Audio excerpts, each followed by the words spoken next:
All right, so thanks everybody for joining us for this virtual panel discussion hosted by the Building Intelligence Group chapters out of the Twin Cities and Chicago.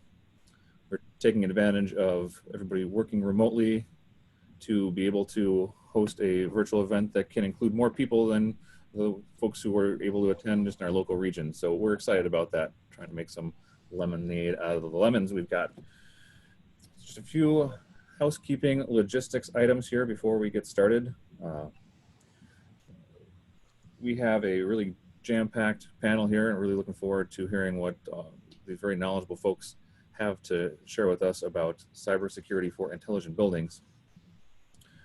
We're going to be using a Zoom meeting format instead of doing it as a webinar. It's a little bit of a risk, so we trust everybody to be on the honor system and keep yourselves muted unless you are one of the panelists who is participating in the discussion. I think that'll work out. It's worked out pretty well for us in the past, but I will wield the ban hammer if I have to mute anybody or kick them out. So hopefully we don't need to do that. We're gonna have a chat room going, so you can submit questions in there. And finished recording, you may hang up or press 1 for more options. That always happens. We encourage people to participate in the discussion in the chat as well if you have ideas you'd like to share. And Robbie Danko from LPC out of our Minneapolis group is going to be monitoring that chat and pulling out some of the questions that might filter into our panel discussion today. As always, we need to make our statement on antitrust and make sure that everything we're doing here is above board. So this group is reminded that we must operate under antitrust compliance and not engage in any activities that could result in any anti-competitive behaviors. These could include agreements that would always or almost always restrict competition and reduce output, examples being price fixing, market allocation, bid rigging, or group boycotts. That's not something that I have any concern that any of the fine folks who are on this call are going to participate in, but we like to make sure that we're all clear on that, and it will go in the minutes. Quick introduction into who the Building Intelligence Group is, because I know we've got some people who are new, joining for the first time, and I'd like to share a little bit about ourselves. This is a group that is a lot of passionate people from all the different stakeholders and people who deliver intelligent buildings. And that was something we felt was missing, where we could have a lot of these conversations happening in our silos of automation and different technologies and users, and not all coming together, which is the antithesis of trying to bridge all the different systems in the building to make them smart. So that's kind of the genesis of why we put together this as a networking and education group. And we have a few other goals as part of our group that we would like to try and accomplish that you can find on our website, linked to in some of the meeting invites. And right now we've had groups that have been meeting for a couple years now in the Twin Cities and in Chicago, and we're starting to grow into other markets. And if that's something you're interested in, I'll go ahead and post a little bit of what we're recruiting for as we're looking to turn this grassroots kind of a informal meetup group into a bona fide association. And so we're looking for people who would be eager in participating into that incorporation committee and help shape what this group becomes as we become more of a national organization. Michael White was kind enough to share with us a petition that is underway to support the built environment experts in urging the World Health Organization to officially acknowledge and recommend indoor environment practices in the fight against COVID-19 and other pandemic spreads. So I'm going to go ahead and post a link to that in the chat room as well. And now I'd like to turn it over to colleagues in Chicago, and you guys make any announcements about what's coming up for your group. Thanks, Brad. This is Ben Disney from Chicago. Rory's traveling, so I just wanted to say thanks for putting on this program for all of us, and thanks to the big Chicago group constituents for joining in this and supporting the cause. We've got a couple announcements that'll be coming out. Record, press 3. A couple announcements that'll be coming out via email. If you're satisfied with the message, press 1. To listen to your message, press 2. I muted him. That's all right. A couple announcements that'll be coming out next week. A late August meeting that will, I think, most likely be virtual, and then a September meeting that'll be in conjunction with ASHRAE that should be very interesting. So just keep your eyes peeled for that, and excited to see this and keep everything going. Thanks. Thank you, Ben. All right, without further ado, I want to introduce our distinguished moderator. Mark Peacock is the Chief Marketing and Communications Officer with LinkSpring. Mark is a pioneer in leading the intelligent buildings and IoT movements and pushing them forward.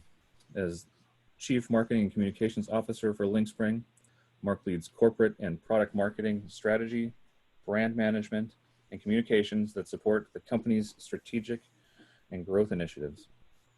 Prior to LinkSpring, Mark was the VP of Global Marketing and Communications at Tritium. Mark is a contributing editor for AutomatedBuildings.com and industry at large contributor for Control Talk and Realcomm's Advisory. He is also a noted industry speaker and recognized leader, having earned Realcomm's top 35 people to watch for the last 7 years in a row. Machine to Machine Magazine's M2M Magazine's Who's Who in M2M, a Digital Impact Award, and several other industry accolades. He is the first recipient of Control Trends CTA Peacock Award and an annual industry award named after him in his honor. He's also an inductee into the Control Trends Automation Hall of Fame.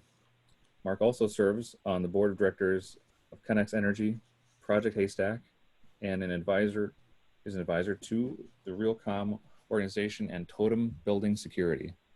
So he's very well qualified to lead this panel. Mark, thanks for joining us. Thanks, Brad, and welcome everyone. Delighted that you're spending some time with us. And I'd also, on behalf of my esteemed colleagues and the panel we've assembled today, thank the Twin Cities and Chicago chapters of the Building Intelligence Groups for putting this together. So we're going to kind of keep this open and informal to the best of our ability. What I'm going to do is start out and provide some opening remarks, and then share with you some very interesting look at some numbers. And then I'm going to introduce my esteemed colleagues in our panel, and then ask them to give 3 to 4 minutes of an opening statement from them or opening remarks. And then we're going to roll up our sleeves. We are going to ask and discuss a series of questions.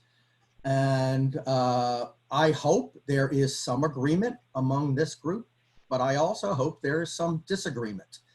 And so without further ado, let's go ahead and get started. So to begin, cybersecurity can no longer be thought of as a nice to have. The operational, financial, and reputational impact to a business is tremendous. Cybersecurity must be considered a fundamental requirement for both IT as well as OT and all the systems that make those parts of the business up. The frequency of cyber attacks is only going to continue to accelerate.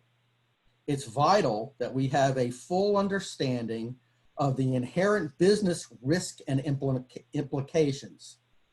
Balancing cybersecurity priorities with business flexibility and agility is indeed a tough challenge. But it's a challenge every organization faces as it strives to drive growth, achieve competitive advantage, and maximize operational and performance efficiencies. Cybersecurity is hard and always will be. Attackers will continue to innovate with new techniques, deception, and determination. The challenge isn't people, process, or technology. They all exist today and are available, and we'll hear that from some of our panelists. The big issue, however, is the internal culture at companies and the understanding that cybersecurity from a business perspective and why it matters is important. It all comes down to one thing, and that thing is a 4-letter word called risk. How much are we willing to take? How much are you willing to take? We can no longer take a wait and see philosophy or it's not going to happen to us approach when it comes to prioritizing and aligning cyber initiatives within our buildings. As we operate in an interconnected environment, we must look at the entire ecosystem and share responsibilities. Cybersecurity is no longer an individual company effort. It is a shared responsibility among us all. And with that, I want to share, Robbie, if you could throw up those slides for me. Oh, that one slide, I'd appreciate it. Got it. Oh, I'm sorry, not yet, I'm sorry. Let me introduce our esteemed panel. Definitely don't want to forget them. Joining us today is Christensen, who is Manager, Cybersecurity at Honeywell. Also, Fred Gordy, Director, Cybersecurity, Intelligent Buildings.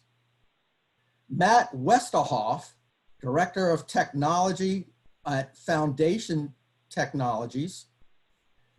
Joel Raycow, Partner in Fordham Partners. And Michael Kahn, President and Chief Technologist at Technex. So again, I am honored to be serving in the line of battle with this esteemed group. So Robbie, if you don't mind, this time, let's go ahead and get those that slide up for me, please. So let's look at some numbers. And when I put these together, I was absolutely floored, flabbergasted, and shocked. So let's look at these. In 2019, there was a 2,000% increase in incidents targeting building systems. And this comes from IBM's X-Force Threat Intelligence. There's been a tenfold increase in ransom paid this year over last year, with the new average for a ransomware attack coming in at just over $309,000. The global average cost now for a breach has grown by 12% over the last 5 years, and it now hovers at around 3.9 million.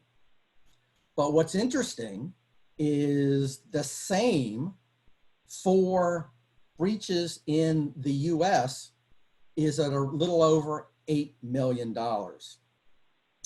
And the FBI's Crime Compliance Center has seen cases roughly quadruple since COVID-19 became part of our everyday lives. Before the pandemic, they averaged roughly about 1,000 instances or calls, contacts a day. Since the pandemic, it has now increased to over 4,000 a day. It was reported about a year and a half ago that 4 in 10 smart buildings risk a cyber attack. And those who are public companies, on average, they see a decline in their average stock price immediately after a cyber disclosure, a decrease of about 5%. And next year, which is not too far away, it is projected that the annual cyber damages will exceed $6 trillion. I hope you agree with me that these numbers are most definitely staggering. So without further ado, Chris, I'm going to ask you to open it up. Give us a couple minutes of your opening remarks and what you want to say. Well, thanks for having me. I'm excited to be here with everybody. A lot of individuals know a lot in this space, and I'm excited to learn from them as well. So my name is Chris Christensen. I'm a cybersecurity business consultant with Honeywell Building Solutions, and I specialize in securing operational technology. OT is what we like to call it. The OT is things like card access, cameras, it's your HVAC systems, fires. That's what we look at when we're looking at OT. Prior to joining Honeywell, I worked for the state of Michigan, where I served on various homeland security boards. Currently, I'm a member of the InfraGard of Michigan, where I serve on the board there. For me, I'm very passionate about OT security. I think that everybody has a responsibility with cybersecurity, and that as organizations mature and as they continue through the cycle, that everybody has to take a proactive approach to have awareness of the situation, to be educated, to be accountable for cybersecurity throughout an organization. And together, I think we can make a safe and secure workplace. Great, thanks. Fred, let's go to you next, please. Thank you, Mark. First off, I want to say thank you for allowing me to join this esteemed panel here. I'm honored and both humbled. A little bit about myself to start with. I was an IT guy up until about 2000. So I came into this building control space and it was somewhat of a culture shock. I cut my teeth on the Niagara product. I learned various Snyder. I programmed for about 20 years. And during that time, I kind of came back to my IT roots about that far, not all the way. Because what I realized is the customers that I was working with were extremely high value targets. And that was about 7 years ago, I believe it was. And I started down this path, and about the same time Mark did. And in fact, he and I collaborated quite a bit, getting our hands around this. And the thing is, someone mentioned earlier, we have a culture that has to shift. It's not just about NIST 853A, all of these guidelines and everything that I study is we've got to look at this from a cultural shift standpoint, because OT has been, for lack of a better description, the Wild West. Every vendor, even when I was programming, if I came in behind another programmer in the same company that I worked for, it was a different thing. So anyway, I'm just excited that things are becoming more to the forefront, and the battles aren't quite as hard as they used to be. I've worked throughout the United States, Canada, and Australia doing assessments, and I got to tell you, I can almost walk in the door and write the assessment before I ever start, because it's that culture has transcended no matter where in the world these systems are installed. Thanks, Fred. Matt, share us a few remarks from you, please. Hello. Thanks for having me. And I'm here as a IT guy. I'm not as familiar with the OT side, but my background is my company runs a managed service provider for IT services in the Twin Cities, and we actually manage about 5,000 locations of a retail establishment across the US and Canada. We do work with stadiums and other large venues like co-working spaces. So my focus a lot of times is really on the infrastructure side of things, as well as some of the other projects I've worked on, including data center power usage studies and some other fun topics that are a little outside of the traditional, make sure that the blinky lights are still blinking. So that's my perspective for a lot of this. And again, thanks for having me. Appreciate it. Joel, please.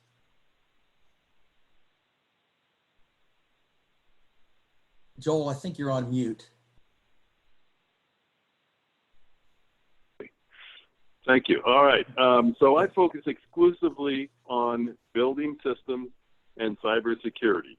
And to put a little finer focus on it, it's really the junior varsity of building systems is what I like to call it. It's not the engineered systems. It's the systems that are installed by non-professional, non-licensed engineers.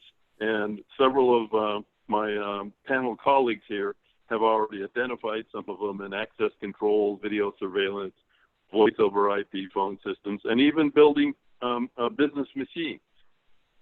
So, and I'd like to put a little bit more of a focus on Mark's research reports. So, because I think there are a few out there that could help us understand what we're dealing with here. Harvard Business Review reported research from two professors out of Colorado and Arizona, and they identified that more than 60% of successful cyber attacks, very important point there, successful, find their initial point of entry in building systems. This is not where they execute their exploit. This is not where the payload lands. This just gets them in the door. Just a few months after that report, the Harvard, not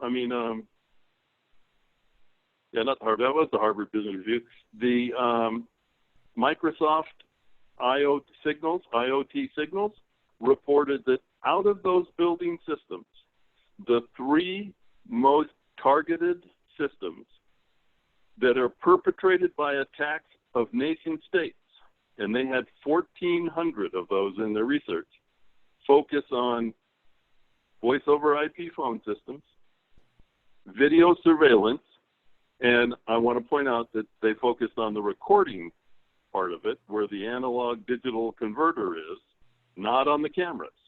That's the whole other bunch of data coming out of the cameras.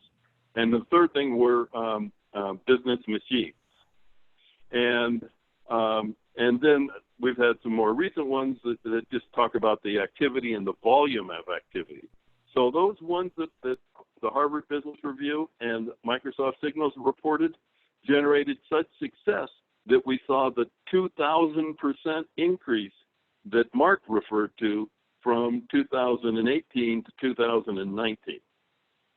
So there's a lot to do. I think of this as a pretty humble kind of a focus, non-engineered building systems. But in our practice at Fortium, we are involved with, just starting from that point, we are involved in a commercial drone network. We're involved with medical devices that are at the manufacturer side. We're involved with an AI machine learning with a blockchain ledger for a system that takes in the sensory data from building systems to help refine the decision making that's being done on their platform. And of course, the security for those sensors and building systems renders the decision either good or bad all by itself. So anyway, I love this space. It's interesting, and we need all the smart people we can focusing on this, because this is the camel's nose goes under the tent right through the building systems. Thanks, Joel. Good analogy. And finally, for opening remarks, Michael, please. Get myself off of mute. Good afternoon. Right. Thank you for allowing me to join the group. I just wanted to talk a little bit about where I come from. I come at this from a rather pragmatic approach, working with building engineers and owners in various forms, trying to build systems into a network. In some cases, they've built them into their IT infrastructure, and they have made the decision to extract them to a separate network, or if we're building a new building, guiding them down the path of developing what we've come to term the intelligent building network that would run these OT systems. Work with the customers in a way that, I look at cybersecurity, there's a lot of rather complex things we can do, but when I walk into a building and, they have unmanaged switches and they're in rooms that aren't locked, I said, really the cybersecurity starts with the simple tasks to secure a network.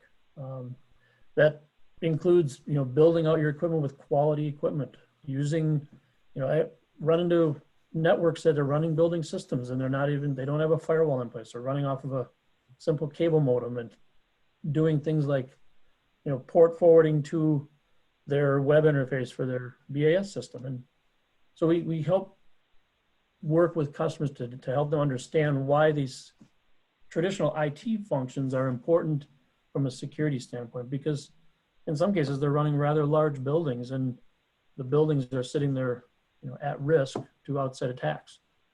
We have seen a lot of, certainly an uptick in ransomware type attacks over the last 18 to 24 months. It just seems, it seems like things are a little distracted this year, but prior to, 2019 and 2018 were very busy years for those type of attacks where building engineer would come in and suddenly his BAS computer is not able to log on to, and there's somebody asking for a tremendous amount of Bitcoin or whatever dollar amount they're looking at. And so we work to guide people through those processes, recover from those things. And if they are able to get all of the simple tasks in place, we also are working with portfolio manager types to help them come up with standardized practices for their entire portfolio. Because I think one of the challenges we run into with building networks is they're so different from property to property. And so working with large commercial property managers, one of the challenges that their operations team faces is they might buy a new building and it has completely different systems than anything they've worked with in the past. And so, trying to develop standards to measure compliance in a property from a security standpoint. So I'll leave it at that and we'll carry on. All right, thanks. Now we're gonna all roll up our sleeves and really get into some, I hope, interesting discussion. So I'd like to start off with Michael, since you just finished, I'm gonna hit you up first for this. And most of these questions, I'll try to get all of our panelists to chime in, but if we can't due to time, then we'll just get the ones we can or whatever. So this question is for all the panelists, but Michael, we want you to start first. While there are several cyber threats, what do you consider to be the top 3 right now? And what new vulnerabilities do you see affecting the building environment? Okay, I mentioned one of them. The ransomware attacks seem to be a very common method of trying to extract value from an unwilling customer. So someone from the outside will gain access either through an email or through somebody hitting a website or something that'll load small piece of software onto their PC. And then when a certain trigger happens, sometimes it's a date, sometimes it's a reboot, it can be a lot of different things, the machine just locks up and says your files have been encrypted. The other thing I think is a real challenge is a lot of these systems were running on aging equipment. Buildings tend to operate off of their budgets, and if budget isn't available to replace a PC, it gets kicked down to the next year. And so I think there's an extreme issue there with older equipment that's either out of date or not being supported by the manufacturer anymore. The other thing that I think is a real risk is poor network design. Like I mentioned, buildings using just a cable modem as their internet service and using the firewall capabilities in that cable modem for their network protection. And I said, that's just a really not a good idea. So.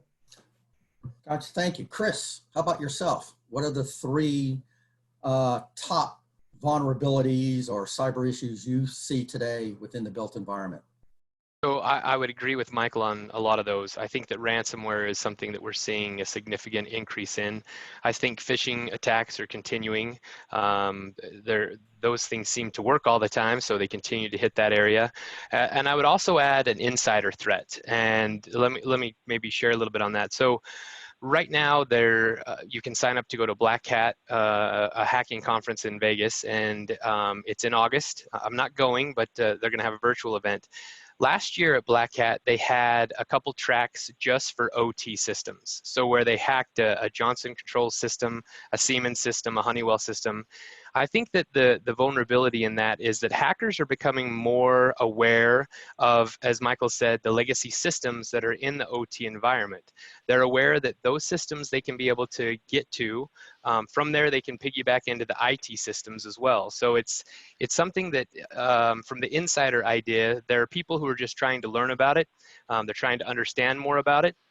And as they learn about the things that they're doing, they're trying it and they're trying to do those things. And sometimes the insider threats are people that are not necessarily malicious, but they're just trying to understand what they're doing. And sometimes they click the wrong things and create problems. One example that I'd share with you is that I was aware of a situation where an individual had learned how to access the HVAC systems in an organization and was just playing with it and checking it out. And the individual went home for the day. And that evening, a security guard walking around found that the boiler room was extremely, really hot. So he opened the door and the paint on the back of the door had melted. And the security guard called the central operations center and said, hey, we've got a problem here. Turned out that that individual had closed the airflow into the boiler room. Now, I don't know if the boiler itself could have exploded because it was too hot, but I know that there was damage caused from that. The individual wasn't trying to be malicious. They were just trying to learn about how those valves work and how to open the airflow and the temperature. So I think that if people had proper controls in place to know when people even messed with their temperature controls, I think that would help them as well. That's good. And I actually heard a similar story to something like that where same thing. And in this particular case, it caused a lot of damage, and it was a laboratory, which all the experiments and all that valuable work they were doing. So that was a good point. Matt, how about you? Three top things you're seeing, please. Yeah, I mean, my three things are actually pretty easy to handle because it's users, and users. And I say that with all politeness, but you know, what we were just talking about is a user training based issue. A lot of it isn't necessarily malicious by intent. And it was said earlier, there's a lot of phishing that's going on. And honestly, those are the things that are the biggest risk and the hardest things for me as an IT provider to handle, because technology doesn't solve that. That's education and getting people to, you know, pay attention to things. So that's would be my perspective as it relates to, you know, the building side of things. I think applying that mindset is very similar. Knowing that these controls are in place, knowing the age of them, understanding that IT should be involved in part of this process rather than just another person in another department. I think that's a big piece. Again, comes down to relationship and making sure that both sides of OT and IT are talking. Yeah, and I think too, what we talked about a little bit earlier on is the culture. In other words, I think that has a lot to do with it, especially on the people front, if you will. Joel, the top three things that you're kind of seeing within the built environment today. Well, I think that what Chris identified may not be one of the top three at this time, but it's going to become the top three, especially with smart buildings and smart cities, where we start getting lots of systems interacting with other systems. What Chris identified is often referred to as control cyber events in the industrial controls world. And what that does is, by having that kind of neutral statement, is it allows that we have these cyber events, some of which are intentional, some of them are intentional and malicious, some of them are attacks, some of them are just people flipping the wrong switch, setting the wrong control, walking away without testing their work, unintended, bad consequences. In terms of the three things, I think that until we get substantially all of our voice over IP telephone systems hardened at the device level, the video surveillance systems hardened at the device level, and office equipment, office machines, get those so it's a routine sort of an expectation. Who does that? It will be a topic of another of your questions, but those things need to be hardened at the device level so that we don't rely on the Ethernet network to save the day. And that's also a topic of a lot of these incidents start outside of Ethernet and the Ethernet IP network, and they work their way in through the analog to digital converters, into unprotected sensors, into the serial data stream. And that's the majority. That's the majority of the initial attacks are coming through those things. Okay, thanks. And Fred, let's end up with you on this one. The 3 top cyber instances and or vulnerabilities that you're kind of seeing out there, you're experiencing.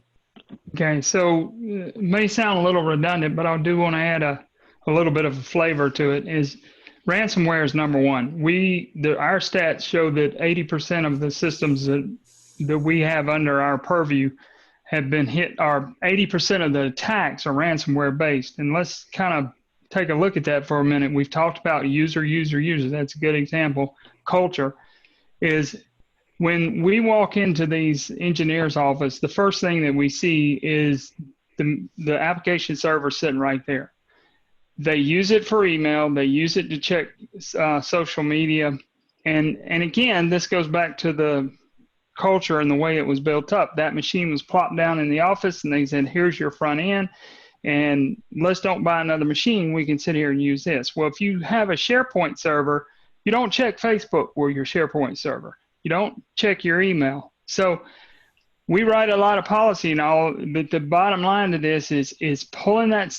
You don't have to necessarily, not saying that policy shouldn't be done, but if you take the machine and put it in a closet and lock it up and remove the mouse, keyboard, and video, the only way they can access it is from another machine. Well, if that machine gets hit, well, you don't necessarily, I'm not saying it can't happen, but you don't take down the entire building control system.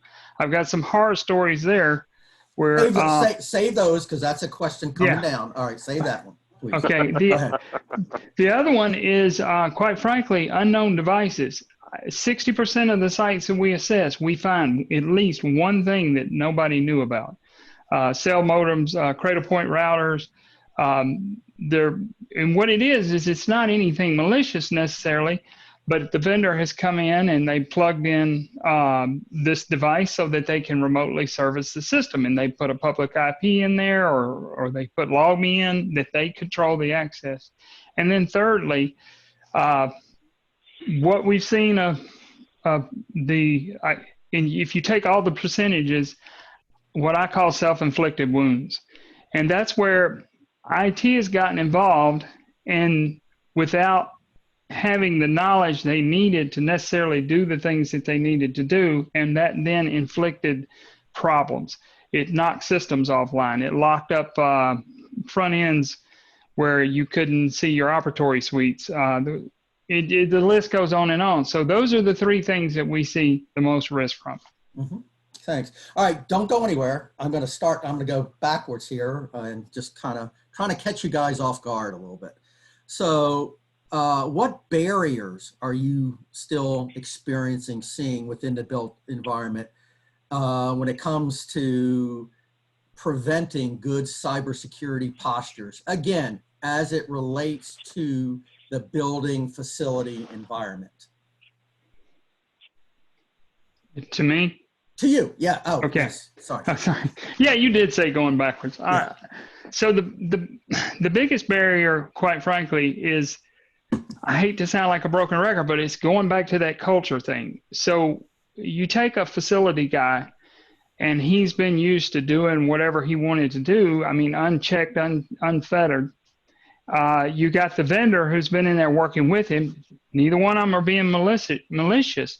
But it's, when you look at what the systems are, when you take an IT system, it's CIA, which is confidentiality, integrity, and availability. The last thing being availability. In our world, AIC is what works. Availability is number 1. Integrity is number 2. Confidentiality has been even off the table in a lot of cases. So when you walk in and tell somebody you can't do things the way that they used to do, then you have an uphill battle. Some of the companies that we work with, we advise them, you got to spoon feed this into the system, because if you don't, remember, these guys are fixers. If you hand them a stack of policies about that thick and say, this is what you got to do, they're going to work, they're going to make a workaround. So that's the biggest thing. Okay, good. And thanks. Matt, let's go to the IT guy here. So give it from your perspective. We all like to pick on the IT guys anyway, you know that.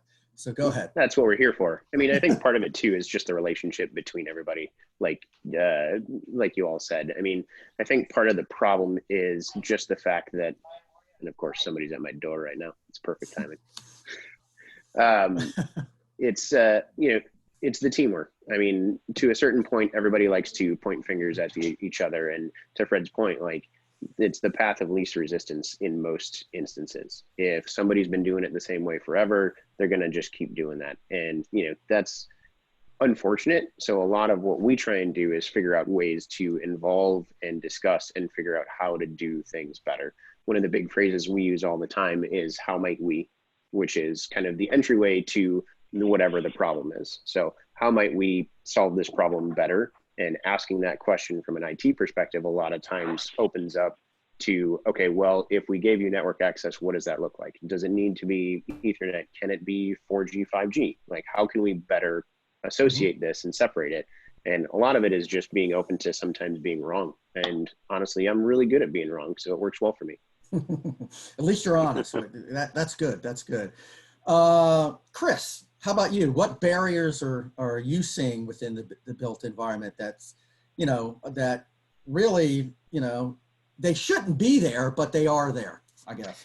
Yeah, one of the biggest ones I'm seeing is that when organizations have the mentality that it hasn't happened to me, so it's not going to happen to me, right? Mm-hmm. The idea that they're invisible, or that those things aren't going to happen. When the Target HVAC system was hit, I thought that more organizations at that point would take a real good look at their OT systems and say, hey, we really need to make sure things are safe and secure. It wasn't necessarily the case.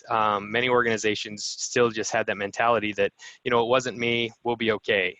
So I think one of the biggest barriers that I'm seeing is that organizations are not being as proactive as they need to be, and that by not being proactive, they're, you can go in and share with them the costs of what happens to them after a breach, but it seems as though organizations haven't grasped that idea that they need to be proactive and take care of these things immediately.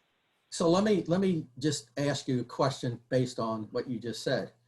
Where does the buck stop for that, as far as who owns telling everybody we are going to be proactive? You, OT, IT, facility person, occupant, you are going to be proactive. Where does this buck stop? Or start, I should say. It starts at the top and at the bottom. I think it has to be working both ways. From an executive leadership perspective, I think when you look at these type of technologies, you're often dealing with facilities individuals. But when a breach or an incident happens, that's when you're bringing in your chief security officer, your chief technology officer, these individuals. I think that the organization itself as a whole has to have the leadership buy-in to know that cyber is real, that there are risks that are out there, and they need to be able to get in front of those. I think from the lower end, the individuals need to be making the noise and letting people know, like, hey, if we have a breach, we're aware of these issues. We don't want to lose our job, so we're making sure everybody's aware of this. I think it's, as an organization, it's a team, and as long as everyone's on the same page, I think that you can do things to be proactive and to make sure that the risk is somewhat mitigated. Mm-hmm. All right, let's go to Michael. What barriers are you seeing from your perspective? Get myself off mute again. I think, as the others have said, a big piece of it is knowledge or lack of knowledge by decision makers. I'll run into cases where, a facilities engineer will ask me, can you build out a network or a system that can run this new application? Because my IT folks are giving me all kinds of hassle about security and all sorts of requirements, and I just don't want to deal with them. And I said, well, that doesn't make much sense. I mean, why would you want to build a system that's less secure? So we should use their ideas and policies and standards. I still think we should build a separate system, but we don't necessarily want to build a less secure system just to make life easier. So I think, quite often some of the individuals that we work with they don't necessarily understand why we're saying what we're saying. And I think explaining it and trying to educate people on a rather basic level as to how these things work. Why is it important to get rid of a Windows 7 PC? I mean, it seems like a simple thing. Well, there's wide-ranging ramifications all the way up to the CEO. So let me ask you that. Let me ask you this. You mentioned a key word, education. Do you think we as an industry, when I say the industry, the built environment industry, are we doing a good job educating? Have we done a good job in educating all sides? In other words, again, I mentioned that it's a shared responsibility. So to me, a shared responsibility means the manufacturers, the technology developers. It means the system integrator, contractor, master system integrator. And it also means the building owners and operators. And so are we doing a good job? I think there's always room for improvement. There's a lot of opportunities out there. I think the one thing that is missing from the industry is somewhat standards and best practices. There's every vendor, every manufacturer has a way of doing things. Quite often they support, 70 to 80% of the standards and best practices that are used in the IT world. But then there's some really weird things like building out a lighting panel with an unmanaged switch in it. I said, that just goes against a lot of different things in the IT world. And here they are, that's the way our system works. We're going to put, 30 panels in your building. It's just weird that they would do that. So I think the industry's looking. Sorry. So Joel, let me go to you. Let's get off the barriers for a minute. Let me hit you up with this one.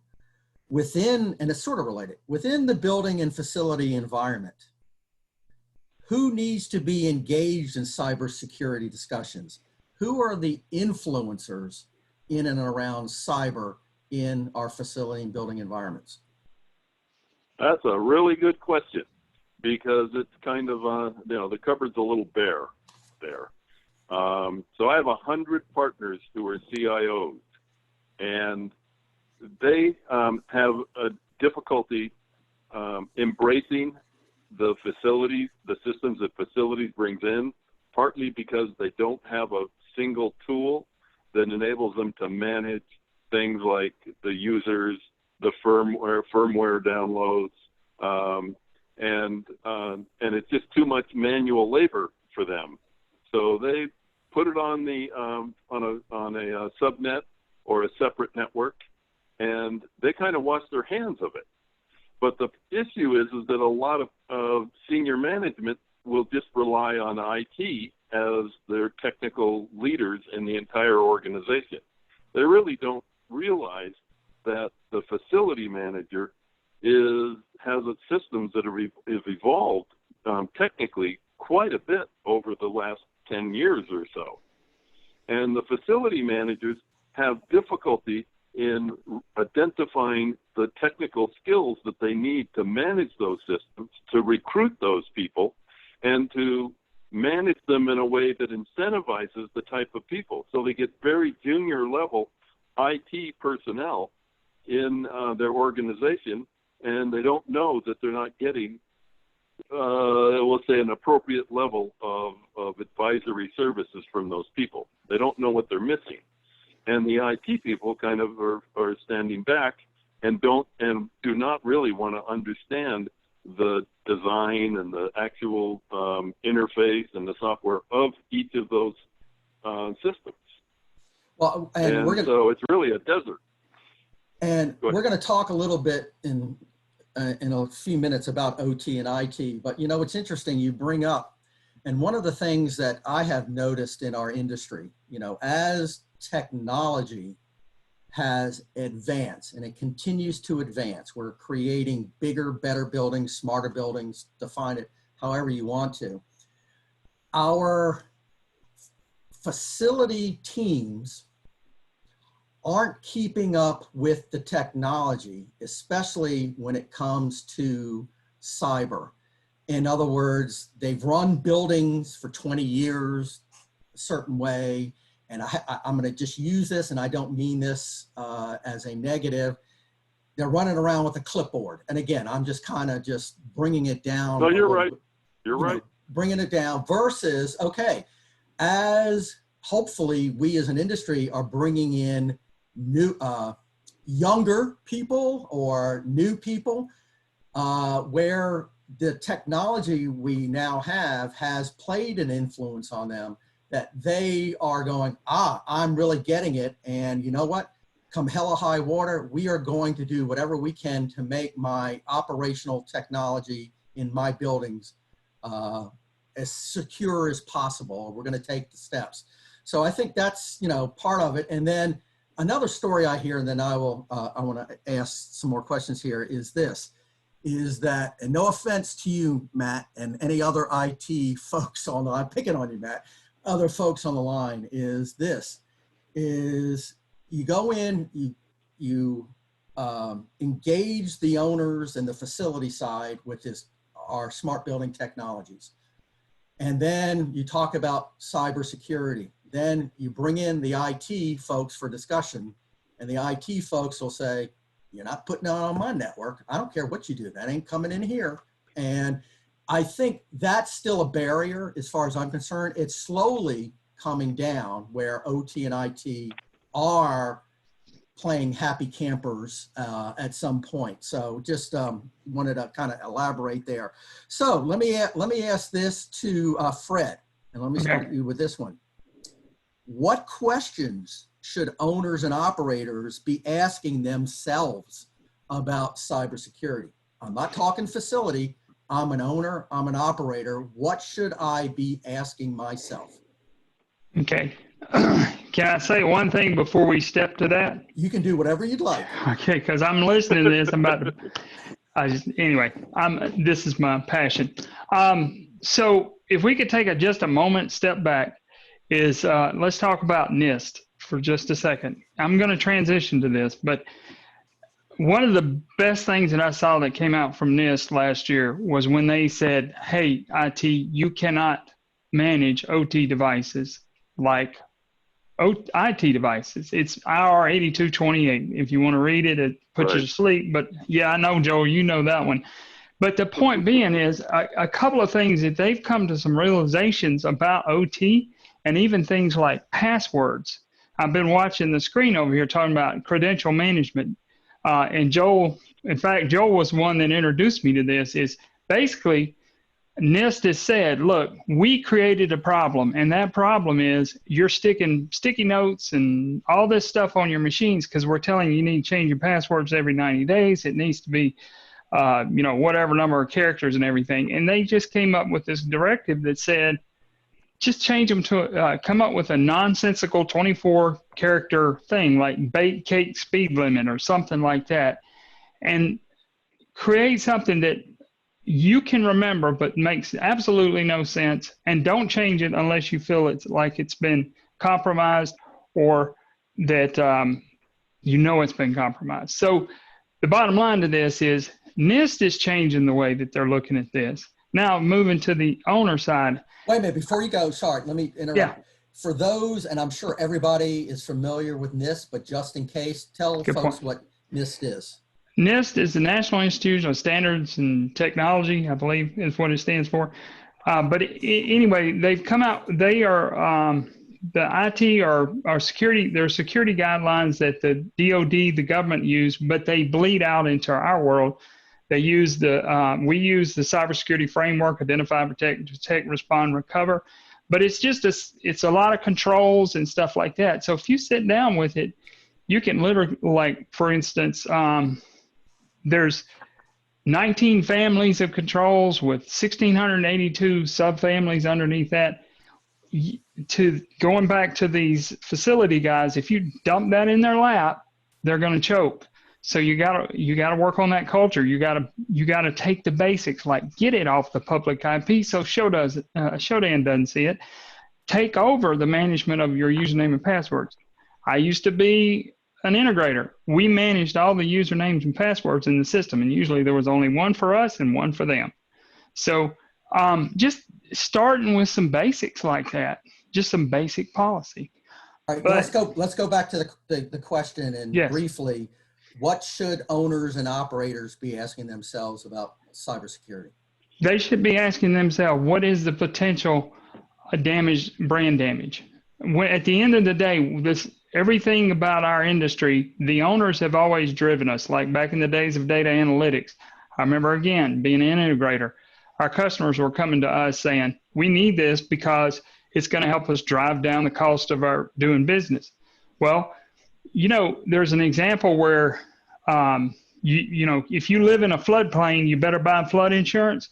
Well, these buildings it's a lot like flood insurance. It rarely ever happens, but if it does, it's going to be a lot worse than a small fire in the building, right? I mean, it's going to damage a lot of stuff. Well, these building owners are realizing, at least the ones that we're talking to, that their buildings have moved into the floodplain.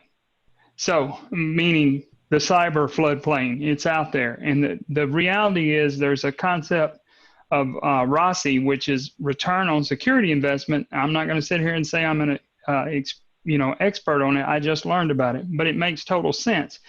It says what could be your potential loss, how many potential events could you have, and that can be both attack and IT.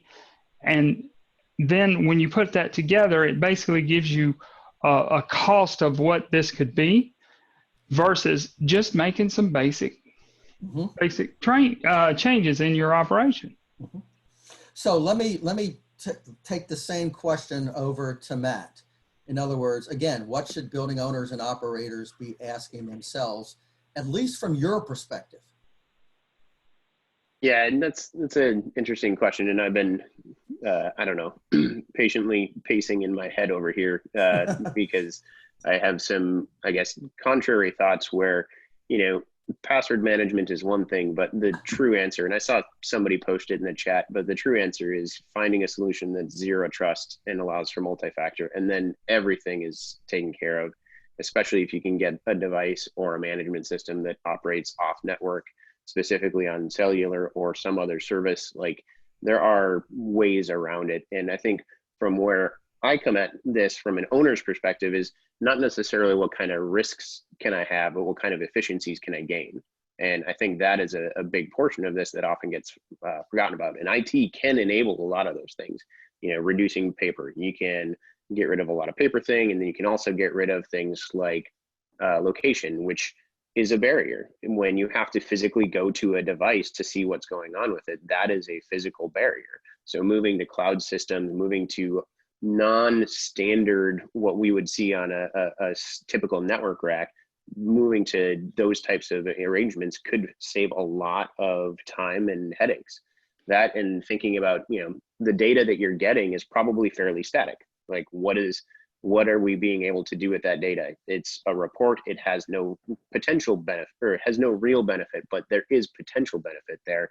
And then, you know, the other two things I'll say about it is, you know, is this single use device really worth having it just be a single use? Because a lot of the systems that we have may be able to integrate, may be able to work across a separate platform, or again, getting you data about a specific feature or access system inside of the building that is valuable information for a different department that you never even thought about. And then lastly, you know, access is considered a lot of times something that is a barrier in terms of, you know, the reverse of what we're talking about, which is, you know, people not having access to data makes them do their job slower, worse, what have you.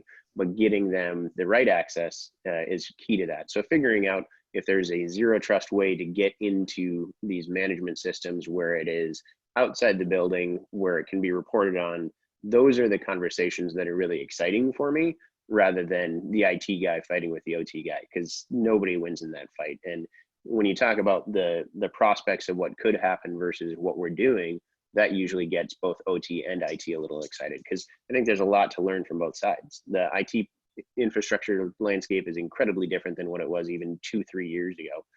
And I think the same is probably true on the OT side. I'm just not as familiar with it. The refresh is so much slower though in the OT side. Oh, for sure. So let me ask this, Chris and Michael, we're going to move on to another question on this. So let me start this. With this question. Okay, and I want all of you to provide your thoughts and opinions. There still exists lots of discussions and debate around IT and OT within buildings. I told you I was coming back to this. Balancing IT and OT is a tough challenge. OT and IT certainly have hurdles to get over in the pursuit of collaboration. None greater than this whole world of cybersecurity. I'd like you to share with the viewers your thoughts. Michael, I'm putting you on the spot first. Okay. Well, I come at it again from a very pragmatic position, you know, boots on the ground type of environment. So in my opinion is that IT and OT should not be intermixed into a single network. They should be treated as if they were potentially separate tenants, separate customers. If you want them to communicate, let's create a secure way of communicating between the two systems, but having them run on the same, you know, network infrastructure technologically can create challenges. I think physical infrastructure, sharing fibers, you know, fiber cables and that can be discussed, but I think from a network standpoint, it should be kept separate. I think there's some unique needs and requirements in the OT world that IT struggles to support. One of them being, again, the wide variety of systems that, you know, they might, one property owner might own 3 different buildings, and all 3 buildings are completely different from an OT standpoint. They all run on networks, so that part's the same, but supporting the software and keeping service contracts in place can be a real challenge. Mm-hmm. So that's the direction that I like to see customers go, keeping that separate. The other thing I run into a lot is buildings sell. Buildings that I work with tend to sell. And the OT infrastructure generally goes with the building, and the IT goes with the property management or potentially the owner. And so separating them as part of a building sale or a transition can create its own challenges. So. All right, let's put Chris to the test here. What's your thoughts? So I think in the past, IT and OT have been managed by different teams. You very much had a very clear demarcation of where they sat. But I think now with the introduction of cloud and having things hosted in different networks, I think you're seeing a bigger convergence in this space. You're having more OT decisions being made with the collaborative team of IT and OT sitting there together, being engaged and talking about things. You have, you know, you used to think of a fire alarm as something you'd put up and it would make noise. Now it's a wireless thermostat that gives you sensors that provides you even with gunshot detection, intelligent lighting. As these things are becoming increasingly frictionless and connected to the cloud, I think we're going to continue to see that IT and OT are going to merge, and we're going to have expertise in both areas that they can be able to understand how each work and how they can work together collectively. All right, let's go to Joel. In addition to that question, Joel, your thoughts on IT, OT. I also want to throw this at you. Should we expect cyber solutions to be 100% technology? So I'm giving you a twofer to answer. You're on mute. Unmute.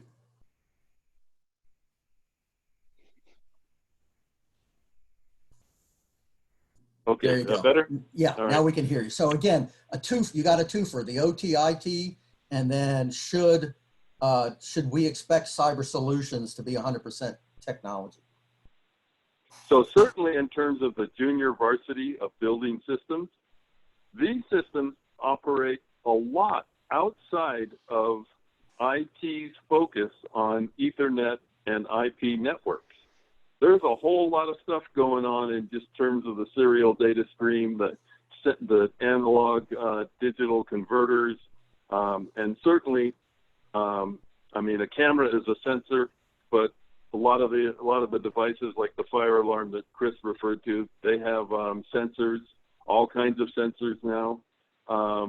And so the attacks actually start outside of what IT is focusing on. And of course, they sneak in through the connectors that packetize the serial data stream. And IT doesn't know. They can't use anomaly detection because they have no other reference point to compare it. So IT and OT really, I think, have to function like two pieces of a puzzle.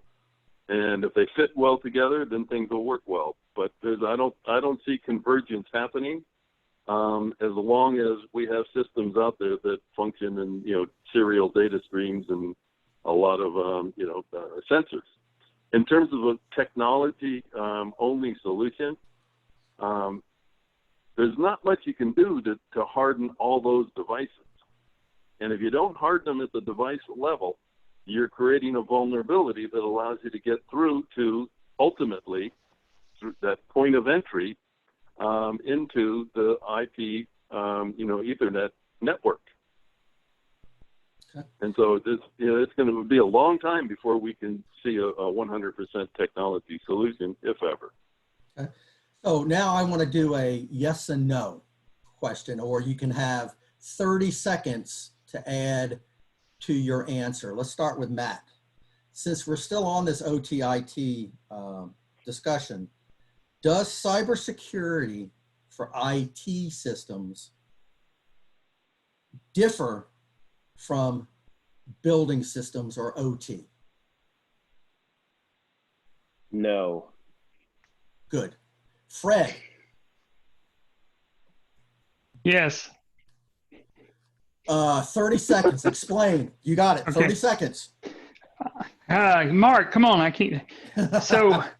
So to go back to Joel's point, the thing is like a lot of these devices are going to have compensating controls in order to be able to protect them, and they can't do certain functions that lets them bolt into an IT solution. So, monitoring the users, you can't monitor the users on these devices with standard IT tool sets. So there is Okay. Yeah. That's your 30 seconds. Sorry, I'm going to adhere to this. Chris, does cybersecurity IT systems differ from cybersecurity OT systems? Yes, they differ. Okay. Michael. Again, I have to get off mute. I do not think they differ, but I think the application of them does differ, the way that they're used. I think the standards and solutions are the same, but they're applied differently in the two worlds. Okay. Joel, you round us out on this question. I absolutely think they're different. Okay. All right. I don't know if anybody was keeping score or tally. I was not.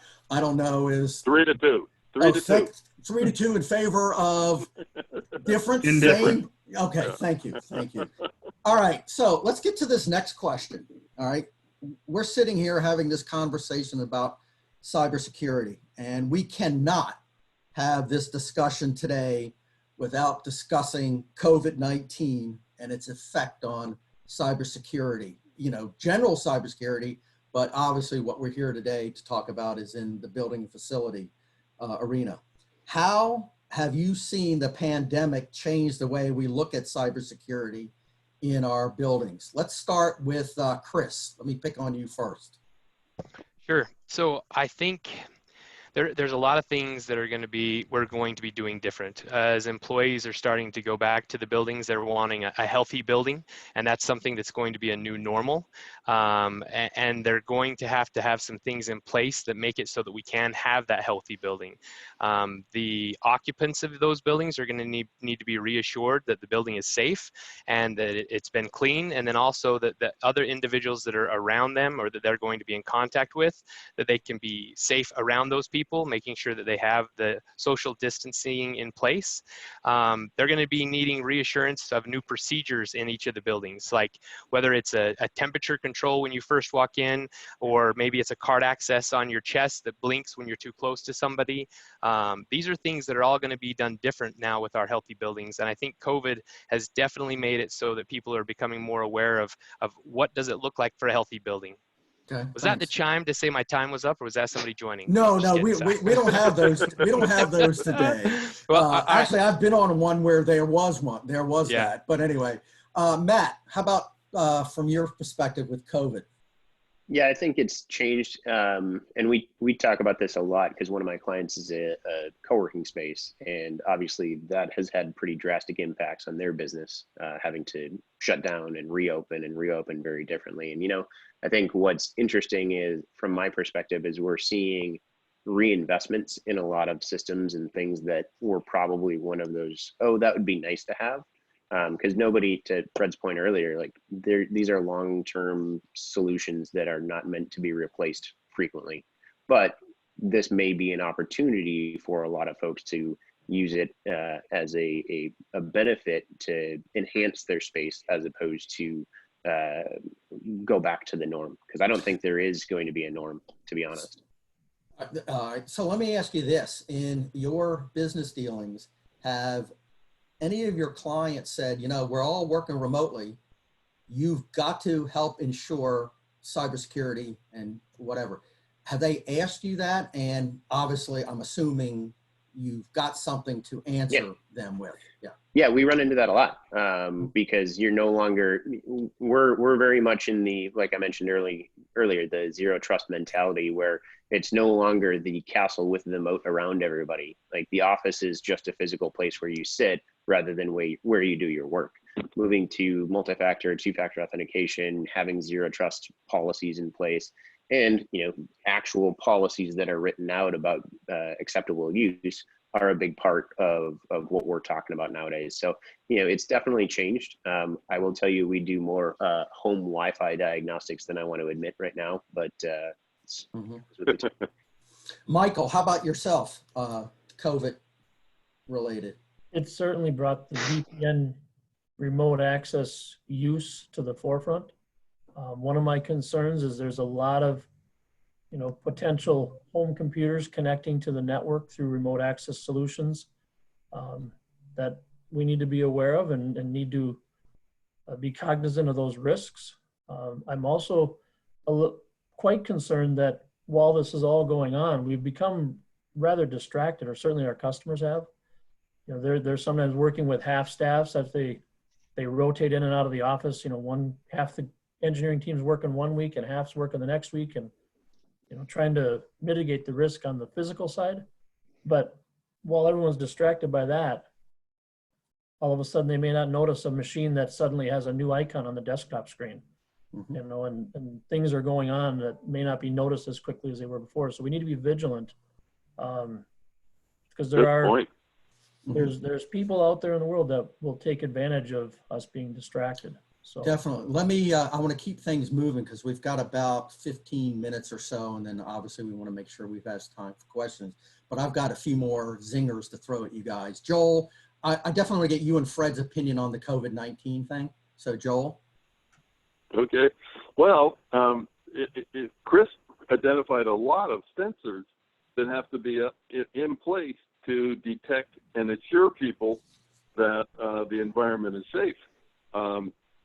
We don't have a real good handle on how to secure sensors. So they can be co-opted. They can be compromised. Fred? Real quick, remote access is skyrocketed. And the other thing that has really picked up is policy and policy compliance, because you need to start watching it. So the building owners are really putting a lot of time into that.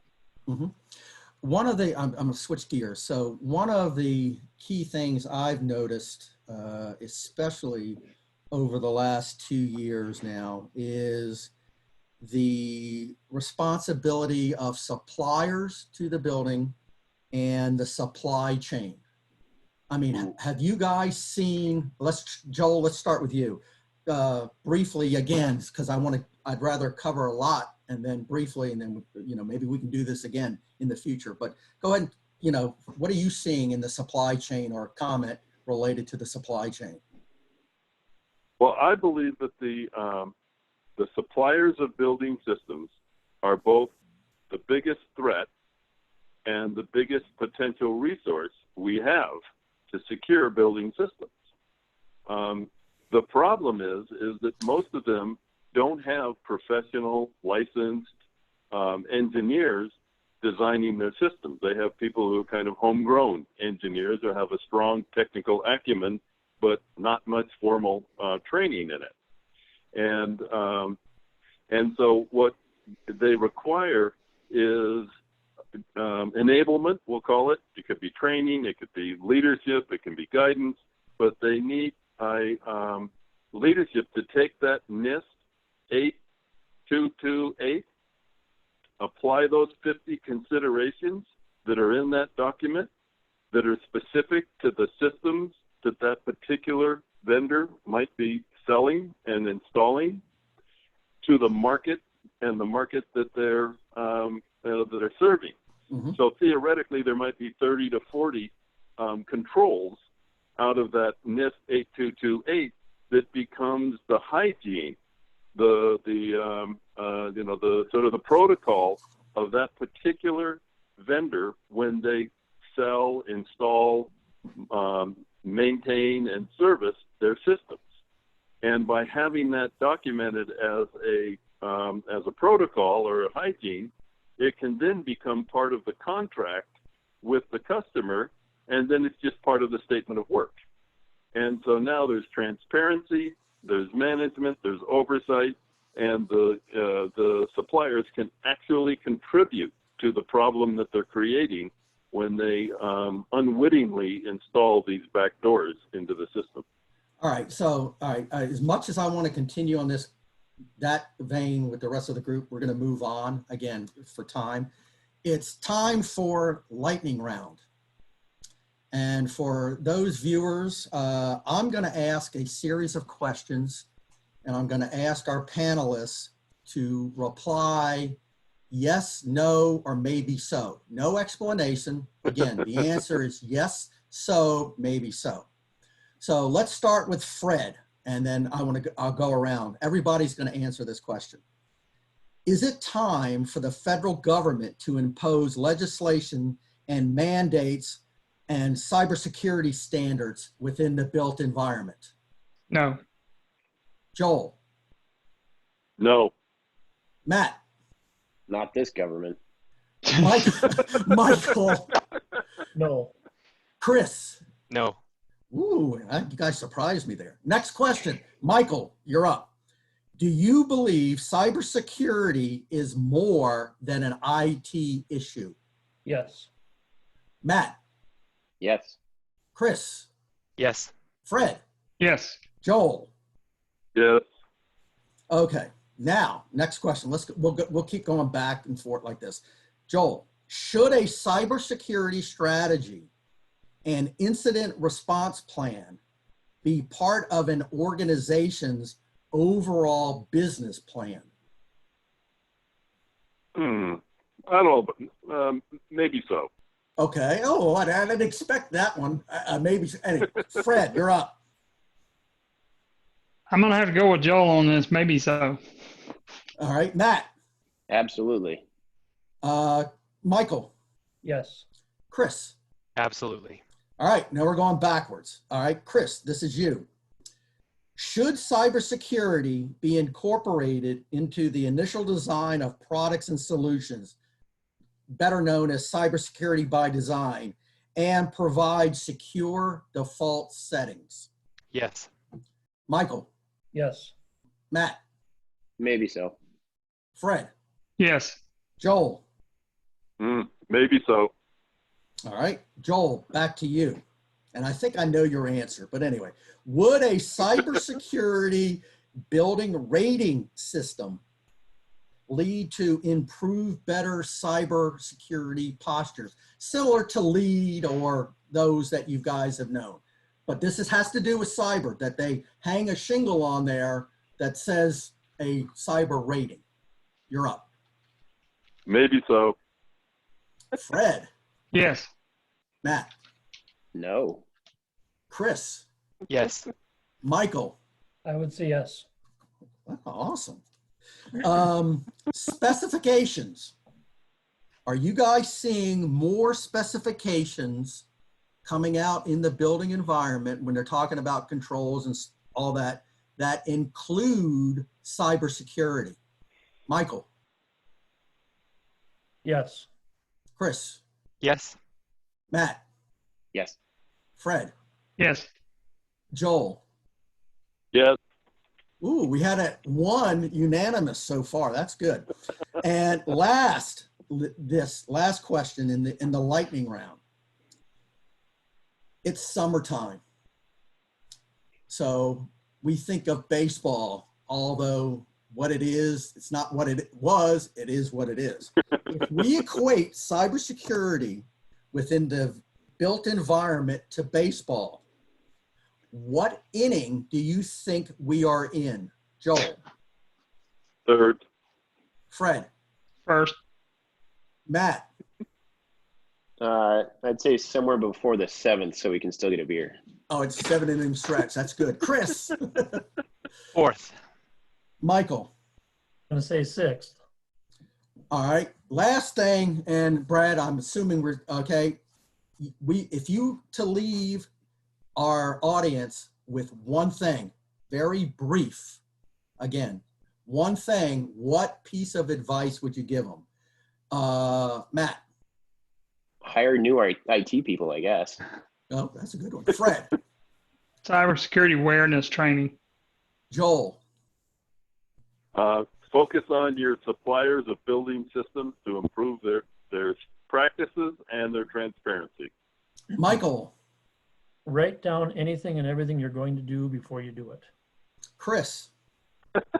Know what questions to ask and to be able to identify the risk and try to find more questions to continually ask. And I'm going to throw my 10 seconds in, and then Brad, turn it back over to you, is treat cybersecurity as a business decision, balancing technology, risk, and outcomes. So with that, I want to thank my colleagues. Very well, great responses, and I hope the audience here got something out of it. Michael, let me turn it back to you. Mark, thank you so much for leading us on a very informative and engaging discussion. Thank you for all of our panelists. You did a great job, and I think everybody's learned quite a bit and had a good time doing it.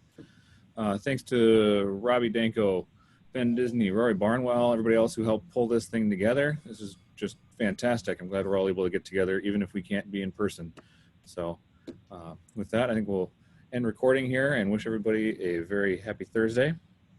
And look forward to seeing you again. Look for some more invites coming up in your mailing list, in your inbox. And we will send out a link to the recording for this video. And please feel free to share that with anybody and everybody. I think this is a very informative discussion. Okay. Thank you. Thank you, Thank guys. you all. Thank you. Good. Very much. Well Thanks, done. everybody. Bye-bye. Be Thanks, cyber everyone. safe.